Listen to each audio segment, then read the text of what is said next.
Alright, I want to start by prefacing, if you have one of these and you don't have one of these, you need to go ahead and get one of these Samsungs, because these drives, as much as I see reviews of people, having a lot of issues, it's one of those things where you just never think it would happen to you, and it happened to me. So I had some driver issues and lost a bit of footage. I managed to recover some of it, but I lost a bit of footage. Point is, don't use these SanDisk SSDs. Go ahead and get yourself a Samsung T7, T9. These are reliable. These, no. But shout out to Neewer. That's what this video is going to be about. They actually sent me over a Speedlight to do some real world testing, just so that way you guys can get an idea of what it might look like. So Neewer, I apologize for being delayed, but sometimes you can't control what happens to your equipment. But we're here now.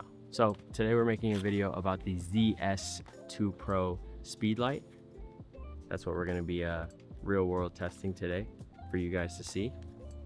The Neewer Z2-PRO is a 76 watt power portable speedlight capable of being used with all types of cameras. I'm using it on my Sony A1. It does come with a high capacity lithium battery, and one of my favorite parts about this battery is that it does charge via USB-C. You don't need a dock for it. One of my other favorite parts about the Speedlight is the UI. It's actually really easy to read. The screen is pretty bright. It almost looks like it should be a touchscreen. It would have been cool if it was, but it's okay that it's not. But all the menus are easy to navigate. It's easy to kind of find what you're looking for and see what it is you're trying to do, versus like some older model speed lights or even like some flash triggers. They just feel a little bit outdated, and you have to kind of like push a bunch of buttons to get through like the menus and whatnot. So unfortunately, I won't be able to compare the Speedlight to anything, because this is actually the first Speedlight that I've ever owned. Usually when I'm doing different events like birthdays or anything that requires me to be a little bit more run and gun, I'll usually rent out a Speedlight. And like I said earlier, I did use this flash in all sorts of circumstances while I was out in New York. I used it one time here while I was in Miami. I did a nighttime beach shoot that I'll show you as we kind of get throughout the video, and then we'll bounce around into New York City, where I was aiming to do more fashion editorial work, which is why I was using the wide 14 to 24 millimeter lens, but then I kept the flash on for pretty much a large majority of my shoot.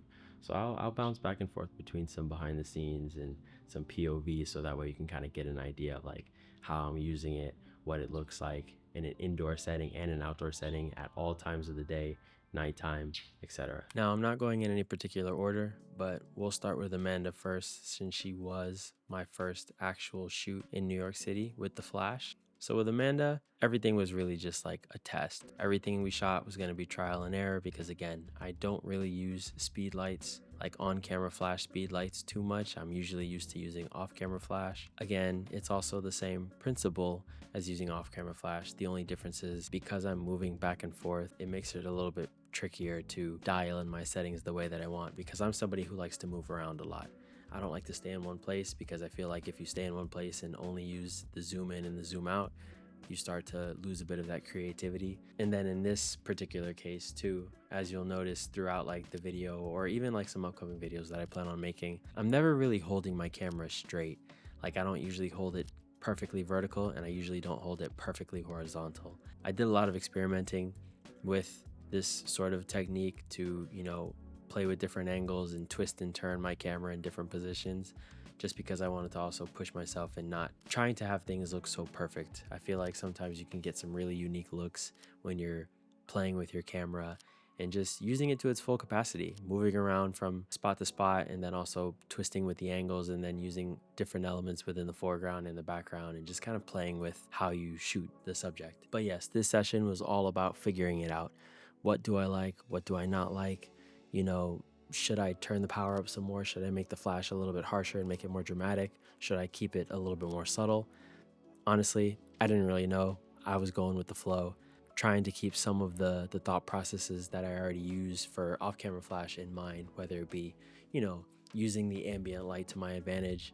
For example, if I have the subject with the sun, to their right, it's going to obviously cast a shadow more on the left side. So I'll position myself in a way where the flash sort of wraps around their face and kind of fills in that light, so that way I can kind of get more of an even look.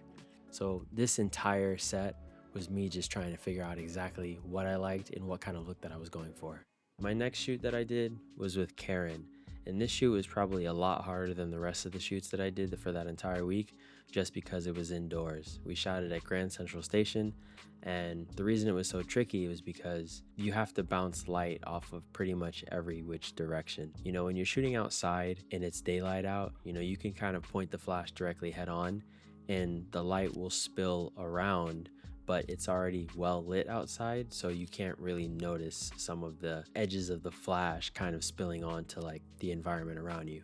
Whereas if you're indoors, now because the light is already pretty dark in there, you know, you're shooting straight and you're getting this whole round fall off, because my flash is circular also, but you're getting like this round fall off whenever it is you're taking the pictures directly head on.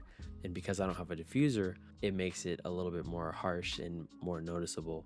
Whereas if it was a little bit softer, it would spread a little bit more evenly and look a little bit nicer. What you have to do to kind of combat that is point your flash in a bunch of different directions. So usually, for example, when you're shooting events, people tend to point their flash up to the ceiling, because if the ceiling is white or is like a reflectable surface, the light will bounce back onto the subject below and then kind of be a little bit more even and not so harsh. Whereas if you're, you know, pointing it straight directly at the subject. So in this setting, I was playing with every direction. You know, I was pointing the light up to the ceiling, I was pointing the light a little bit behind me, I was pointing the light to the side, and depending on where I put it, the light was a little bit stronger in certain instances. So like if I pointed the light to the wall to my right, the right side of her body, well, my right, was a little bit stronger than if I pointed it like up to the ceiling. If I pointed up to the ceiling, sometimes the top half would be really lit, but the bottom half wouldn't be. So sometimes I pointed it a little bit more behind me, so that way the light reflected behind me and kind of evened out the entire shot a little bit better.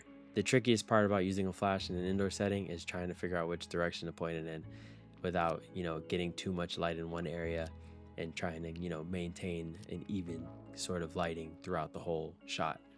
So for this next shoot with Rachel, I found that this shoot was pretty much my ideal situation for how I like my flash shoots to go. I find that there are particular styles where, you know, when people dial in their ambient exposure, they like to make their background really dark, so that way when they take the flash, the background is a little bit darker and then the subject stands out more. I prefer to have a balance. I like to have pretty much even light across the board.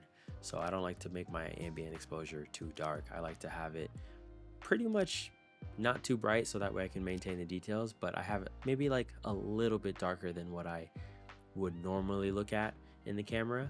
So that way when I take the picture, the flash can brighten it up a little bit, but then also keep the subject evenly lit. So in my style of flash, I prefer to have all the light across the board relatively balanced, how I would naturally see it if I was just shooting it straight out of camera. The only difference is that the subject is now a little bit more lit because the flash is helping that. So now when you look at the image, you'll have even light across the board. Okay, so next we have Ashley. And so for the shoot that I did with Ashley, we had two specific locations. One was the top of this fire escape, so we had the city overlooking in the background as well as the street below with some nice backlight. And then we did go down and get a little bit of street action as well. So for this section, I really wanted to think dramatic. So the lighting in the back was coming in pretty strong just because of the glare that the sun was making. And then on top of that, I wanted to turn up the flash a little bit to kind of amplify the look. And then I also wanted Ashley to pose a little bit more dramatic and over exaggerate some things to kind of give that over the top, that dramatic look in the photos. So for this whole entire set, while it might not look like it's a whole lot, I did crank up the flash a little bit more, less to make it subtle and more to just, you know, make it over the top. So like I wanted you to notice that it was flash rather than like just kind of having it fill in to make you think it might be just the regular ambient natural light. So I think having the lighting like that, as well as like, you know, her posing, and then of course the angles that I was trying to get when I was taking the pictures, really helped sell the over dramatization that I was sort of looking for with these kinds of shots. So unfortunately for this nighttime shoot that I did with Van in Chinatown in New York City, I don't have any behind the scenes footage. I think as I was transferring all of the other files over, I think I forgot to transfer this one over, so unfortunately I lost all of that footage. But in the meantime, I will show you some photos that I did take of this set. I think this set was a little bit harder than the others because trying to find a nice balance between keeping her well lit as well as the background with the lights was a bit of a challenge. So instead, what I'm going to go ahead and do is talk about my shoot that I did with Maria in Miami at night.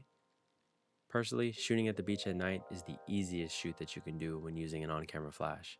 Mostly because you're not necessarily worried about too many elements in the shot. You know, you have the water in the background, you've got the sand, and then you've got some rocks if you do have them there. So pretty much for this entire shoot, I flipped the flash to TTL mode, which is basically like the auto mode for your camera, and just let it do its thing.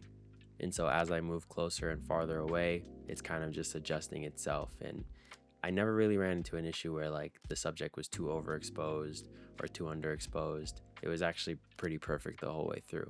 It does a really good job of like figuring out how bright and how much power the flash should use at night. And because it's already super dark out, I'm not trying to balance for anything. I'm just trying to make sure the subject is well lit. I don't need to be subtle. It's always going to be pretty harsh. And I think that's kind of the look for that you're going for whenever you're using flash at night at the beach. Like you can't really go any softer than that because there's nothing else to kind of like help compensate for what's going on in the environment. You know, there's no external light. It's just darkness. So no matter what, you're gonna get sort of like this harsh looking light, but I feel like that's what gives that more fashionable look anyway. You can just shoot away without having to worry about like, oh, should I turn the flash down, or oh, should I turn it up? Like put it in TTL mode and just shoot, and then you'll be good to go. Other than that, the Z2-Pro performed really well for all of my shoots. I think I used it for 7 out of the 10 shoots that I did, and I only had to actually charge it once, believe it or not. But I'm also somebody who doesn't run around taking like, you know, 1,000 photos per shoot. Most of the shoots that I did were probably about an hour long, an hour and a half most.